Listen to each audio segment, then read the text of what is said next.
মই আছোঁ গৌৰাং নদী। গৌৰাঙৰ ইয়াত আহি পালোঁ মাত্ৰ ইয়াতে।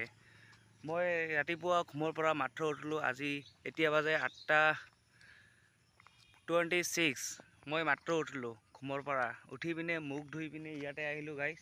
ইমান গৰম দিছে গাইছ। আমাৰ ইয়াত ইমান গৰম দিছে গাইছ, থাকিব নোৱাৰি আছোঁ গাইছ। কি কৰিম, থাকিবতো লাগিব। ইমান গৰমত কি কৰিব লাগে? এতিয়া ঘৰত বহি থাকিব লাগে। কি কৰিম? কাম কাজ নাই, এনে আহিলোঁ এটা নদীৰ ভিউটো ল'ব কাৰণে গাইছ। এইটো হ'ল ব্ৰিজ গাইছ, দেখক ব্ৰিজটো কেনেকুৱা লাগিছে ক'ব লাগিব। ব্ৰিজখন এইটো নদী হয় গাইছ। এইটো নদী হয়।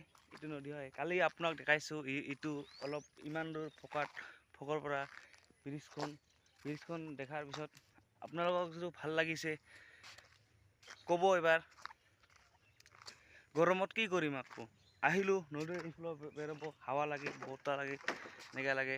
এইটো নদী হয়। এইটো হ'ল নদী। এইফালে মিয়া মানুহ থাকে, এইফালে আমাৰ ৰাজবংশী মানুহ থাকে গাইছ। এইটো হ'ল নদী। এইটো এটা বৰ্ডাৰ। এটা বৰ্ডাৰ।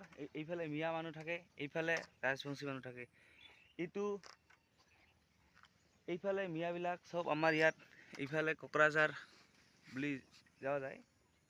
এইটো মাছুৱা কাট কয় বুলি।